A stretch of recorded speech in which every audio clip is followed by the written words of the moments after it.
This is National 9 News with Peter Hitchener.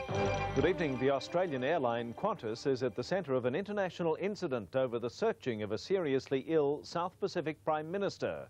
3 United States government agencies have complained about the treatment of Vanuatu's leader, Father Walter Lini, by Qantas staff at Honolulu Airport. Laurie Oakes reports from Canberra. Father Walter Lini suffered a stroke during an official visit to Washington just over 2 weeks ago. On his way home to Vanuatu, still in a wheelchair and quite ill, he spent 3 days in Honolulu and then was to fly with Qantas to Fiji. The incident occurred when Father Lini, with his secretary and 2 Vanuatu policemen, arrived at the plane in Honolulu, escorted by several United States Secret Service agents and the top protocol officer from the US Pacific Command. Astonishingly, according to information I've received from officials in Hawaii, Qantas staff would not let the party board without a thorough search. The ill Prime Minister was frisked in his wheelchair despite strong objections from the Secret Service agents and the American government protocol officer. The US Secret Service, the State Department and the American High Command in the Pacific have now complained to Australian officials in Honolulu. The US government protocol people, I'm told, made it clear they're not likely to recommend Qantas to VIPs in future. It's a major embarrassment to the Australian government because our relationship with Vanuatu is one of our most sensitive in the South Pacific, and a lot of care and money has gone into trying to improve it because of concern about Soviet influence in the region. Laurie Oakes, Canberra. And one of the most powerful men in the Soviet Union will visit Australia next month for important talks with Prime Minister Hawke. Foreign Minister Edvard Shevardnadze is the highest-ranking Kremlin official ever to visit this country. Here's Peter Harvey.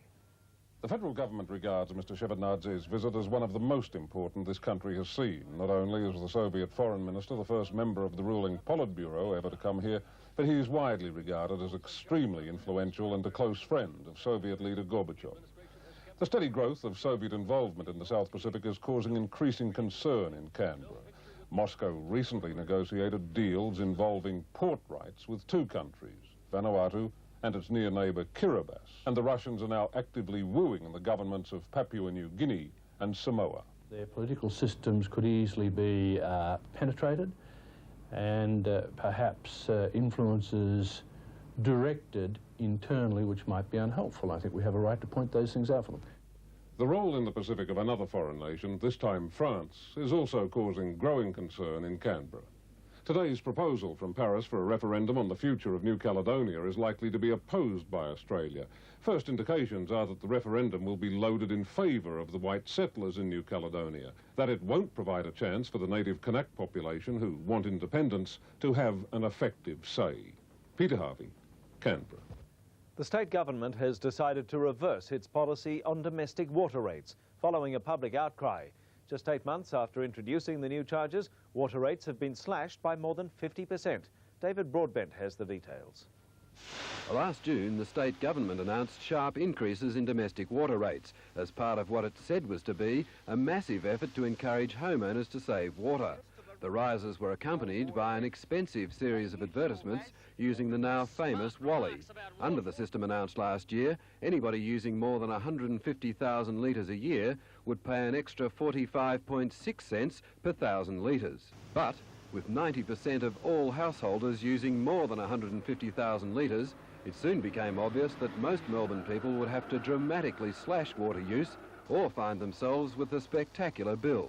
So today, Water Resources Minister Andrew McCutcheon announced the government about-face. He said the cost of excess water would drop from 45.6 cents per 1,000 litres to 15 cents per 1,000 litres. And the old rate would only apply to people using more than 350,000 litres a year. The turmoil at the Herald and Weekly Times continues, with the shock resignations of both the editor-in-chief and the editor of the Herald. Their decision to leave follows the 2-month takeover battle that ended with Rupert Murdoch taking control. Anne-Marie Sparkman reports. It seems since that fateful day in December that the grand old Melbourne institution, the Herald and Weekly Times, has never been out of the headlines. But the protracted wheeling and dealing over the HWT empire appeared finally resolved, with Rupert Murdoch taking over the reins of power at Flinders Street. But there were questions about the low morale of Herald staff, resulting from the many changes in format and management over the past 2 years. Changes forced by a falling circulation that saw a tabloid Saturday Herald and then finally no Saturday Herald at all. And there was speculation about whether Rupert Murdoch would live up to his reputation of making radical changes when stepping into the driver's seat. Today, that speculation was fuelled with the news that the Herald's editor-in-chief, Les Carline, and editor Neil Mitchell would both be leaving. Chairman John Darcy quickly put it on record that neither man had been axed. Mitchell told me, obviously the takeover by necessity changes the place and the way things are done. I've been through a couple of changes of format and management and I'm tired. They need someone new. Anne-Marie Sparkman, National 9 News. The latest threat to our hospitals is over. The Nurses Federation will cancel its stop work meeting next week, following successful talks in the Industrial Commission this afternoon. The nurses have agreed to make no extra claims for the next 2 years, and in return will get their pay rises on schedule. The Equal Opportunity Board has dealt a blow to compulsory unionism.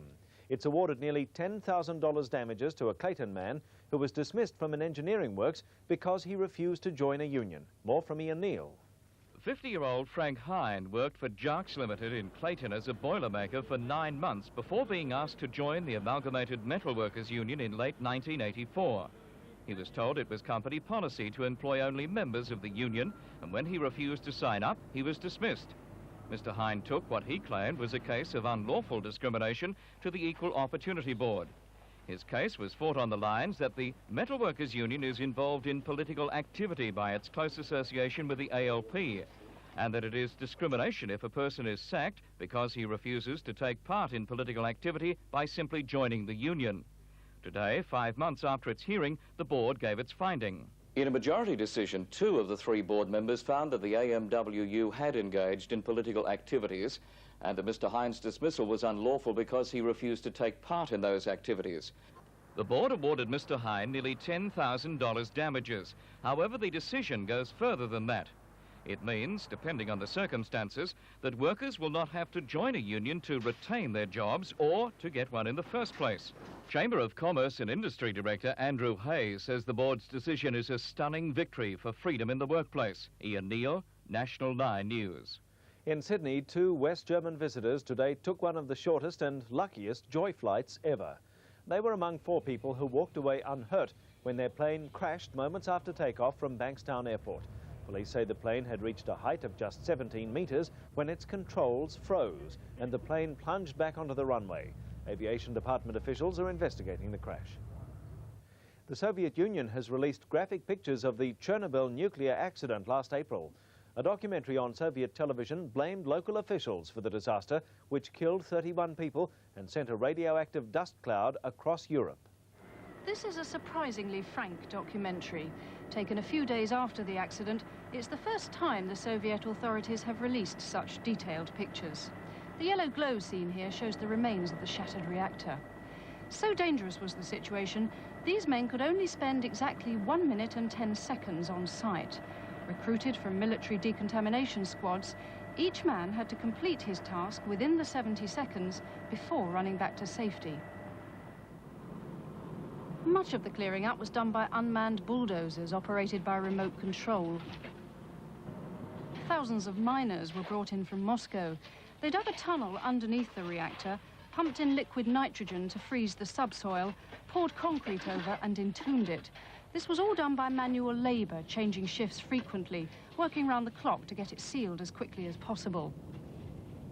Soviet citizens were also reminded of the plight of the people in the nearby town of Pripyat. The town was evacuated at night, but not until 3 days after the disaster. The documentary concluded by admitting that the disaster was caused by a series of mistakes by the operators at Chernobyl.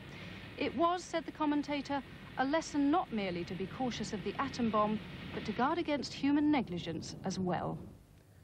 Now the news we've all been waiting for, that all-important weather outlook. And the cool change is taking a little longer than expected. The Bureau says we'll now have thunderstorms during the morning, with possible wind squalls, followed by a shower or 2.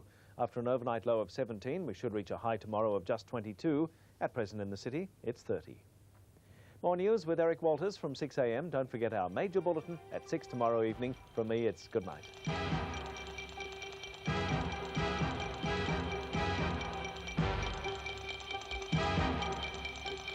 This has been a National 9 News presentation.